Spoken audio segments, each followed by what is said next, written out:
2008 financial crisis గురించి చూసుకుందాం. ఇప్పుడు బ్యాంక్స్ ఏం చేశాయంటే విపరీతంగా హోమ్ లోన్స్ ఇవ్వడం స్టార్ట్ చేశాయి.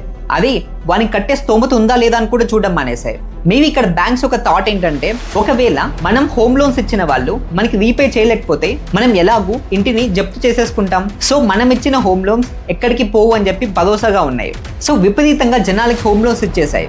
దాంతోపాటు ఈ బ్యాంక్స్ ఇచ్చింది ఫిక్స్డ్ వడ్డీ రేటుకి కాదు. ఈ వడ్డీ రేటు స్టార్టింగ్లో తక్కువ ఉండేది, తర్వాత ఎక్కువ ఉండేది. చాలామంది జనాలు బ్యాంక్స్ నుంచి తీసుకున్న ఈ హౌస్ లోన్స్ పే చేయలేకపోయారు. సో బ్యాంక్స్ ఏం చేశాయంటే, ఎవరైతే హౌస్ లోన్స్ పేమెంట్ చేయట్లేదో వాళ్ళ ఇంటిని జప్తు చేసుకున్నాయి. 1-2 కాదు, ఇలాగా వందల వేల ఇంటిని జప్తు చేసుకొని అమ్మకానికి పెట్టారు. ఒకటేసారి ఇన్ని హౌసెస్ని సేల్కి పెట్టేసరికి హౌస్ యొక్క వాల్యూ విపరీతంగా పడిపోయింది. ఫర్ ఎగ్జాంపుల్, మనం ₹1,00,00,000తో ఈ మధ్యనే లోన్లో కొన్న ఇల్లు 50 lakhs అయిపోయింది అనుకోండి. మనం నిజంగా ఈఎంఐ కట్టాలనుకుంటామా?